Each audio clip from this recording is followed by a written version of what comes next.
La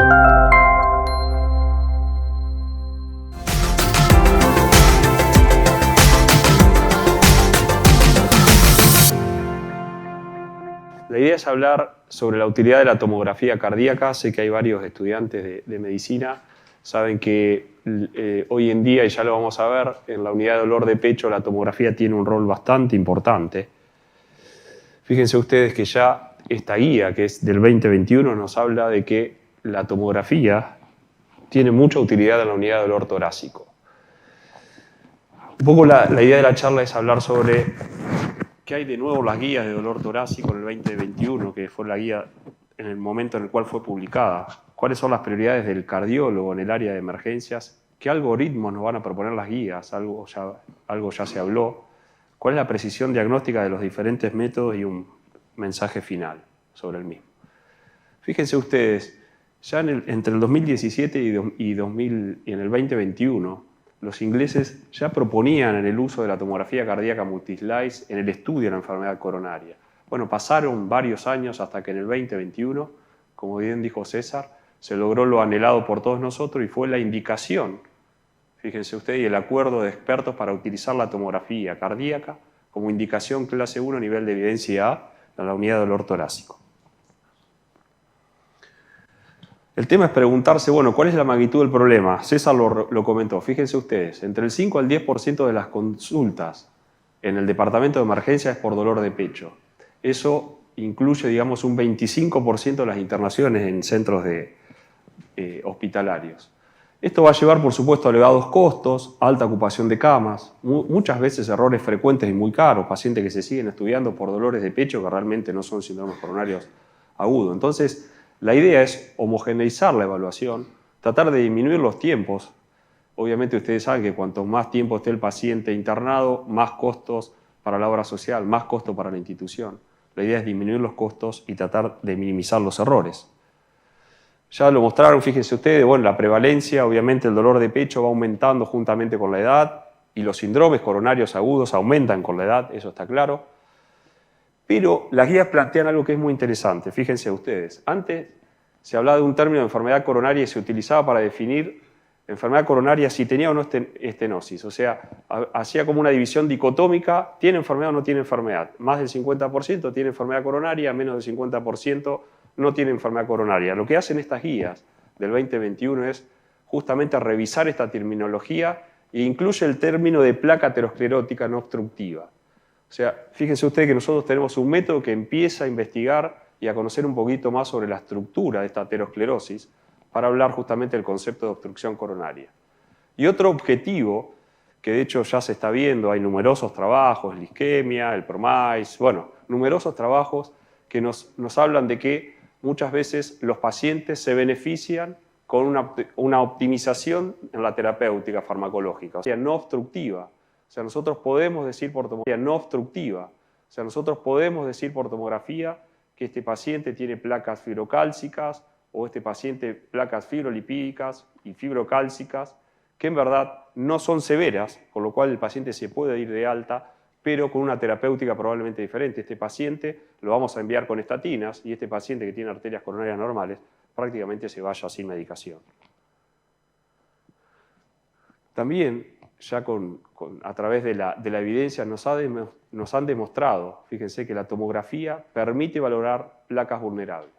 Como ustedes bien saben, prácticamente entre el 70 o el 60% de los síndromes coronarios agudos se generan por placas pequeñas, placas no obstructivas, no mayor al 50%. Fíjense, placas menores al 50%, el 70% de los pacientes sufrieron un evento coronario, un infarto agudo de miocardio.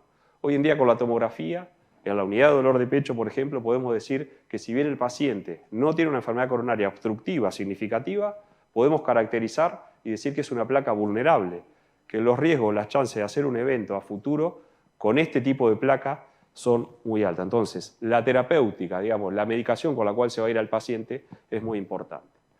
Bueno, aquí está el doctor Vano, que siempre tenemos discusiones con el tema.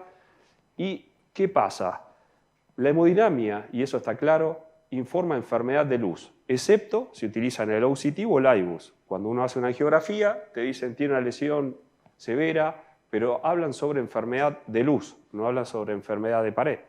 Nosotros con tomografía podemos valorar no solo la luminografía, decir que hay una estenosis significativa, sino las características de la placa, y ahí va el concepto de vulnerabilidad. O sea, no es lo mismo tener una placa vulnerable que tener una placa cálcica. ¿Y qué quiero decir con esto? Que uno también puede con este método estudiar el continuo de la enfermedad aterosclerótica. Entonces nosotros podemos detectar en forma más temprana estas lesiones no obstructivas. ¿Qué quiero decir con esto? Que hay pacientes que consultan por dolor de pecho, que realmente no tienen troponina positiva, que uno lo estudia y encuentra placas fibrolipídicas o placas cálcicas, y uno sabe que el pronóstico y la terapéutica posterior va a ser diferente.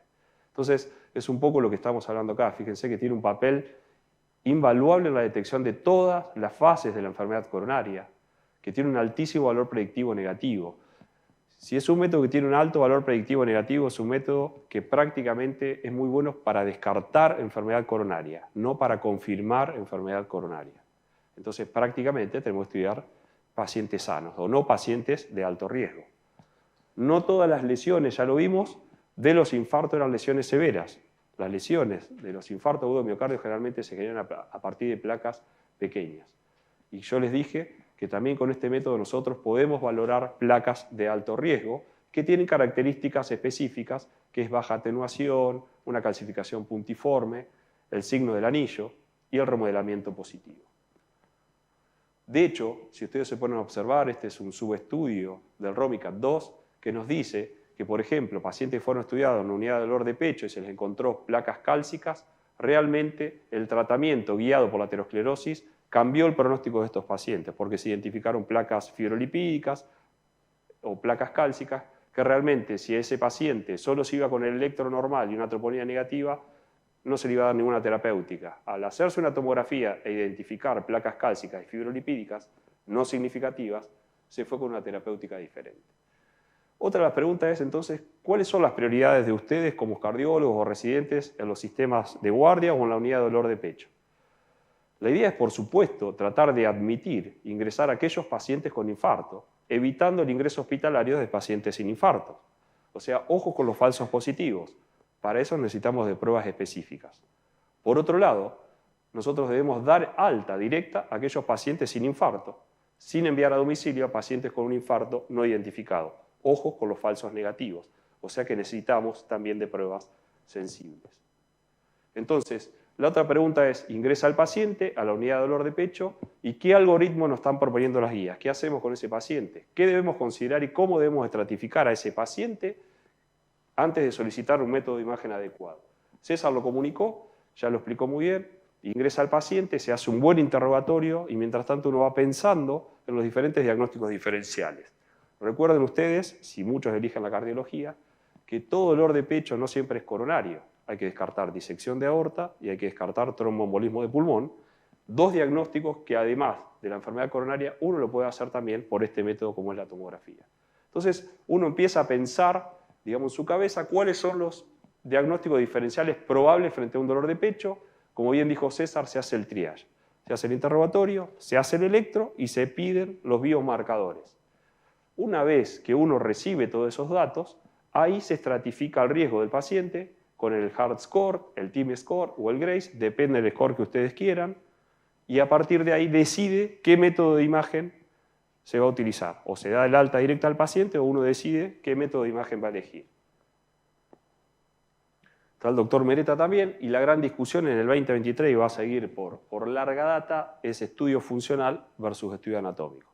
Eso es una pregunta que no es fácil de responder, por supuesto, pero uno puede elegir en la unidad de dolor torácico, luego de toda esta estratificación, o un estudio funcional o un estudio anatómico.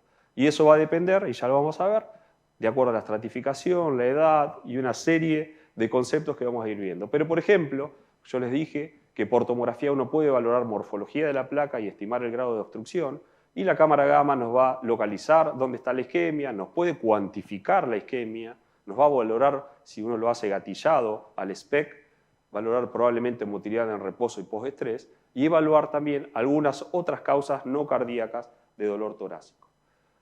También César lo mostró, fíjense ustedes. ¿Cómo estratificamos al paciente? Vamos a este lado de la gráfica. ¿Cómo estratificamos? Porque una cosa es el dolor torácico, la guardia, y otra cosa es cuando uno hace consultorio, el anginoso crónico estable. Un señor que siempre viene con dolor de pecho durante 3 meses, eso es angina crónica estable. Hoy vamos a hablar de aquel paciente, joven, añoso, lo que sea, que ingresa a la guardia por dolor de pecho. Esto es unidad de dolor de pecho. Si el paciente es asintomático, por supuesto, no ingresa. Después nosotros podemos estratificarlos en bajo, intermedio o alto riesgo. El de riesgo bajo, de acuerdo a la escala de Grace, Hart, con troponina negativa y electronormal, se va de alta. Eso no es necesario, ya está demostrado que no es necesario hacer ningún otro estudio. Ahora, si el paciente de bajo a riesgo intermedio, aquí es donde nosotros empezamos a pensar y a estratificar, pido estudio funcional o estudio anatómico. Y ahora vamos a ver cada uno de ellos. Vamos de nuevo, entonces, paciente con dolor de pecho, historia clínica, electro. Posible síndrome coronario agudo. Bueno, le pido el perfil o los biomarcadores. Y ahora vamos a ver, ¿qué pasa con los biomarcadores? Como bien dijo César, uno puede estratificar el riesgo con la troponina. La troponina tiene un valor de corte, como bien lo dijo él, es 5 nanogramos litro, que significaría que está dentro del percentil 99. Ahora, fíjense ustedes, nosotros tenemos pacientes que de acuerdo al perfil de troponina los podemos catalogar en riesgo intermedio o riesgo alto. Pero así todo, observen ustedes que aquellos pacientes con un perfil, con un biomarcador menor a 5 nanogramos sobre litro, el 24% tenía lesiones no coronarias. Eran no significativas, pero tenían lesiones. Entonces, el biomarcador, si bien da negativo, muchas veces continuar el estudio en ese paciente con un método de imagen nos va a permitir, por ejemplo, cambiar la terapéutica. Darle estatina, ¿por qué? Porque a futuro, si a ese paciente no le da una estatina, no calcificase esa placa fibrolipídica, se puede romper y hacer un evento coronario. A su vez, en pacientes con riesgo intermedio, como estoy mostrando acá, fíjense, el 42% de pacientes con una troponina que en realidad era menor del percentil 99, tenía también lesiones no obstructivas. Y el 30% tenía lesiones obstructivas. O sea que realmente encontrar una placa aterosclerótica estable no siempre va a predecir resultados clínicos y la idea es que se requieran de más estudios de imágenes. Esto es algo comparativo, el Bacon Trial lo que hacía comparaba la troponina de alta sensibilidad versus tomografía y realmente lo que dice es que si uno hace o uno utiliza la tomografía es un método seguro donde obviamente da alta a los pacientes con menor costo y que realmente no hay diferencias en cuanto a los eventos. Pedimos la troponina, esa troponina nos dio negativa, ¿ok? ¿Cómo seguimos? ¿Y cómo evaluamos? Dijimos que nosotros íbamos a estratificar al paciente de acuerdo a probabilidades. Si era un paciente de bajo riesgo, se iba de alta. No era necesario hacer ningún estudio. Una alternativa que da la guía es hacer un score de calcio, para ver realmente si el paciente tiene o no calcio, porque si hay evidencia de calcio significa que esa placa que se calcificó fue una placa fibrolipídica, que se calcificó, o sea que evidentemente existe aterosclerosis coronaria o en el resto del organismo, placas que pueden volverse inestables y provocar algún evento coronario. Ahora, si el paciente es de riesgo intermedio y es un paciente joven, menor a 65 años, ya lo vamos a ver, las guías nos dicen que es preferible hacer una tomografía. Ahora, si el paciente es de riesgo intermedio, pero mayor de 65 años, las guías nos aconsejan hacer estudios funcionales. Y ahora vamos a ver un poco por qué. La lógica nos dice que si es un paciente de 65 años, la probabilidad de que tenga placas cálcicas son bajas. Y el calcio no es buen amigo de la tomografía. Entonces, bueno, intentemos hacer un estudio anatómico. Ahora, si el paciente es más añoso, quizás con un estudio funcional uno lo puede valorar mejor. Entonces, determinamos el riesgo, ya lo dijimos, para eso utilizamos diferentes escalas, diferentes scores de riesgo. Bueno, ya lo estratificamos, es un paciente de riesgo intermedio, y ahora te dicen las guías, está bien, ese paciente de riesgo bajo a intermedio, con una troponina negativa, ¿tiene un estudio previo cardíaco o no? Bueno, eso también las guías nos separan las dos aguas y nos dicen realmente que si el paciente con dolor de pecho no tiene un estudio previo y está consultando por dolor torácico con una troponina negativa, con un electro que, bueno, nos dejó algunas dudas, pero con un dolor típico, bueno, uno puede seguir estudiando por tomografía, o sea que puede elegir un test anatómico. ¿Y qué nos va a brindar la tomografía? Fíjense ustedes, nos va a permitir hacer un rule out, no solo de enfermedad coronaria, sino también descartar enfermedad de aorta y tromboembolismo de pulmón en pacientes menores de 65 años y generalmente otra de las cosas interesantes es que es un excelente método previo a estudios funcionales no concluyentes. Y además ya vamos a ver que nos aporta, por ejemplo, si existe en ese paciente que consulta por dolor de pecho anomalía coronaria, o realmente, como les dije, nos va a permitir evaluar la aorta y las arterias pulmonares. Bueno, este es el tomógrafo que contamos en la institución, es un tomógrafo de 128 detectores. Está bien, y entonces la pregunta es, ¿y en qué cambia un 64 detectores, un 128, un 320 detectores? Que el área de cobertura, o sea, cuando el tubo gira, el área de cobertura, a medida que tiene más slice, mayor es el área de cobertura. O sea que si un tomógrafo tiene 320 filas de detectores, probablemente en un giro te toma una cobertura de 10 centímetros. Entonces, no es necesario generalmente beta-bloquear al paciente. Los tomógrafos que estamos utilizando nosotros necesitan 3 giros para realmente tomar el área de cobertura del corazón. Eso es un poco para que entiendan ustedes. Y después de ahí, uno elige la tomografía en la unidad de dolor torácico, les vuelvo a repetir, troponina negativa, porque troponina positiva va a hemodinamia, eso está claro, ahí ya hay daño miocárdico mínimo, no hay más discusión. Entonces, uno puede utilizar la tomografía. Y acá la guía te dice que si tiene una obstrucción menor del 50%, se puede dar el alta tranquilamente. Ahora, tiene una lesión, es menor del 50%, pero se debe ir con una estatina. Puede ser un estudio inconcluso, que realmente tenía calcio y yo puedo decirle, mira, veo placa cálcica en el tercio proximal de la DA, no me queda clara si esa placa es severa o no. Bueno, ahí puedo tener la alternativa de un estudio funcional. Y si quedan dudas, si realmente el paciente tiene una lesión mayor del 50%, directamente va a ir a cateterismo. Y bueno, lo que decía muy bien César, ya se dispuso y está claro que es una indicación clase 1A para pacientes de riesgo intermedio con dolor torácico, obviamente sin conocimiento de tener enfermedad coronaria, luego de tener, obviamente, toda una evaluación negativa para síndrome coronario agudo.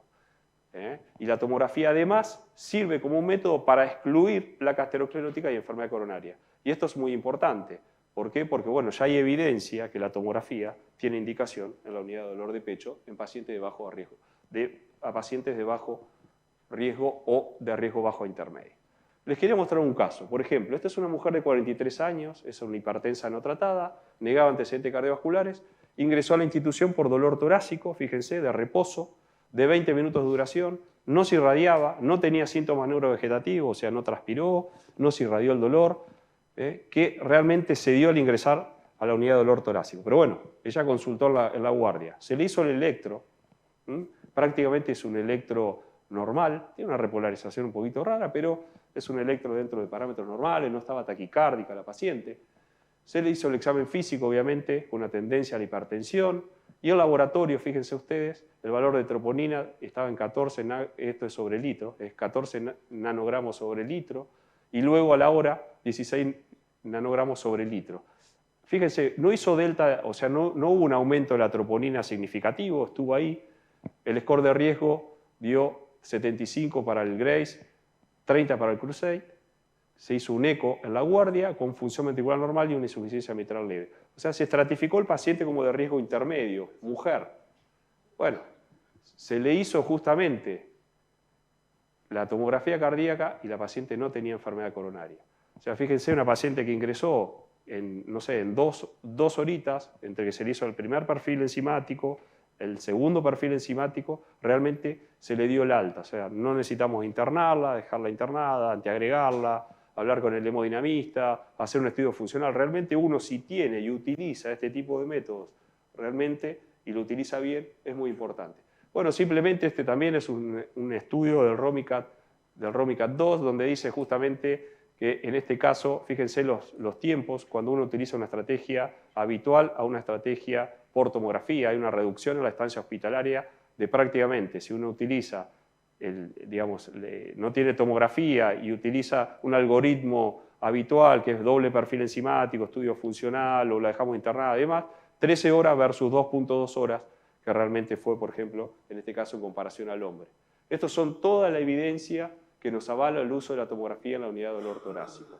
Esto también es importante, fíjense ustedes. ¿Cuál es el tiempo de garantía si ese paciente tiene un estudio cardíaco previo?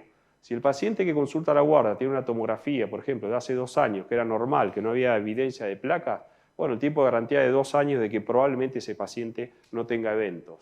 Ahora, para la medicina nuclear, se habla realmente de que uno solo necesita, digamos, no más de 1 año para repetir el estudio si la cámara gamma fue normal. Este es otro caso que quería mostrar rápidamente. Fíjense ustedes, este es un paciente que en enero del 2021 tuvo una descarga eléctrica.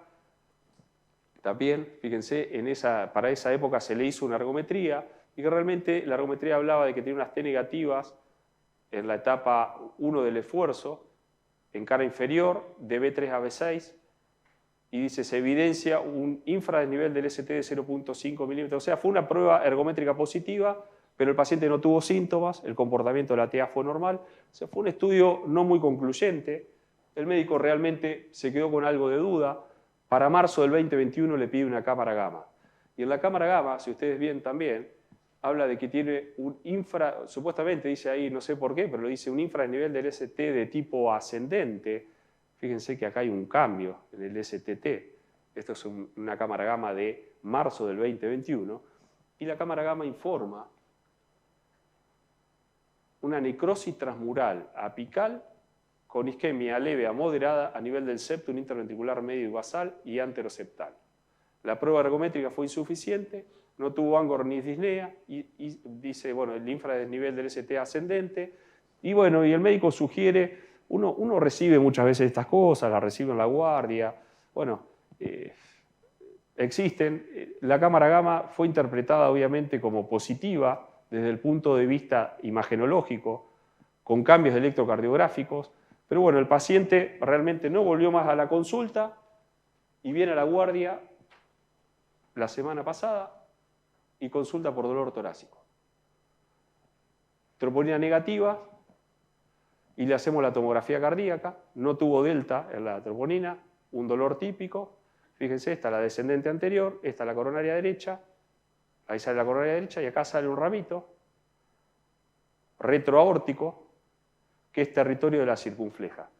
Entonces, el paciente no le encontramos placas, lo único que encontramos realmente, que lo vamos a ver acá, esta es la arteria descendente anterior, solo vimos una plaquita cálcica, o sea que este paciente que consultó por dolor de pecho, con una cámara gamma algo alterada, lo único que tenía en la descendente anterior esta plaquita cálcica no significativa.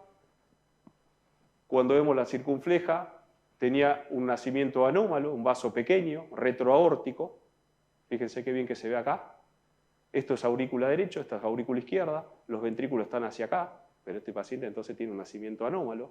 Recuerden que la arteria circunfleja debe nacer del tronco de la arteria coronaria izquierda, junto con la DA, pero este tiene un nacimiento anómalo del ostium de la arteria coronaria derecha. Tampoco tenía lesiones y la coronaria derecha no tenía lesiones. Entonces realmente el paciente se fue con, obviamente, hipolipemiantes, porque ya hubo evidencia de aterosclerosis en pacientes sin lesiones coronarias. O sea que realmente la cámara gamma hubo un error probablemente, o bueno, la interpretación, o no sé, en verdad fue una cámara gamma que se interpretó positiva. Este es el volumen rendering, fíjese qué bien que se ve la circunfleja con trayecto retroaórtico, qué bien que se ve la arteria coronaria derecha y la DA, y este es el volumen rendering de la misma imagen de este paciente. Fíjense la arteria descendente anterior, yo ahí estoy mostrando ese feo dedo mío, pero le estoy mostrando al cardiólogo, al derivante, que realmente lo que tenía era una anomalía coronaria. Entonces en un paciente con pruebas no concluyentes, en verdad, estudiado con pruebas no concluyentes hace 2 años, que bueno, que había consultado por dolor de pecho, tenía 32 años, fíjense, entonces realmente las probabilidades de tener enfermedad coronaria eran muy bajas. Otra cosa que es importante, ¿cuál fue la dosis de radiación que se utilizó en este paciente? Era un paciente joven, de 32 años, era un paciente que estaba a 48 latidos por minuto, o sea, estaba muy bien betabloqueado. Entonces lo que utilizamos fue un estudio, digamos, un protocolo de estudio prospectivo, o sea, solo irradiamos. Fíjense, en 4 giros el equipo tomó toda la cobertura del área cardíaca, o sea que no fue necesario irradiar todo el ciclo cardíaco y la cantidad de dosis de radiación fue muy baja. Algo que estamos haciendo también aquí en Clínica del Valle es pacientes que vienen bien betabloqueados, tratar de utilizar estudios prospectivos para tratar de disminuir la dosis de radiación. No todos los equipos lo tienen, pero le diría que si uno tiene y cuenta con el software prospectivo, o sea, de que irradia, fíjense, solo una parte del ciclo cardíaco. Recuerden ustedes, alumnos o bueno, colegas, que el ciclo cardíaco va desde este R hasta este RR y que las coronarias se llenan en diástole. Entonces, el primer segmento del RR es sístole, el segundo es diástole. Por eso es que nosotros irradiamos aquí. Entonces, Bueno, justamente la tomografía nos permitió esto, que la enfermedad obstructiva con características de vulnerabilidad realmente vaya a revascularización, que nosotros si tenemos ausencia de placas y o obstrucciones significativas, obviamente si hay ausencia de placas y obstrucciones significativas, le podemos dar el alta, y si uno encuentra tenomatosis significativa, pero no obstructiva, con tratamiento médico intensivo también andan bien. O sea que todo este es el algoritmo que nos va a permitir la tomografía. Uno elige justamente cuál es el paciente ideal, pacientes jóvenes, con una probabilidad baja intermedia según los scores, con estudios funcionales no concluyentes como el que yo mostré, cuando hay contraindicación al yodo. Recuerden ustedes que el contraste que utilizamos es yodo, no es gadolinio, es yodo. Nosotros vamos a poder realizar y caracterizar muy bien la placa y ver la extensión de la placa, estimar la isquemia del vaso, y que realmente uno, si obtiene imágenes de alta calidad, el diagnóstico es rápido y el alta es segura sin duda. Hay que conocer, obviamente, todas las cosas buenas y malas de los diferentes métodos. Por supuesto, yo hablé de la tomografía, pero reconozco que en pacientes añosos el calcio no es buen amigo de la tomografía, entonces a la hora de decidir, yo preferiría que hagan un estudio funcional y no un estudio anatómico. Eso también tiene que estar claro. Pacientes beta bloqueados. Obviamente, como conclusión, que el dolor torácico es un síntoma frecuente en la urgencia, que nosotros necesitamos estratificarlo bien con la historia clínica, electro y troponina para el abordaje, que luego de establecer la probabilidad del dolor torácico hay que determinar siempre el riesgo, de acuerdo al score, que los pacientes de bajo riesgo a 6 semanas pueden ser dados de alta sin problema, y no es necesario hacer ningún otro estudio, y que hay que optimizar primero la terapia médica antes de pensar en revascularizar lesiones intermedias o algunas severas según las pruebas funcionales y los resultados de las mismas. Y esto, bueno, es algo personal, que yo digo que estamos en el 2023 con toda la evidencia, por ejemplo, sobre la utilidad de la tomografía, y todavía no termino de comprender ni entender por qué no la solicitan tanto como uno piensa. Hay muy baja prescripción y menos aún por qué las obras sociales, no sé si habrá, no las autorizan.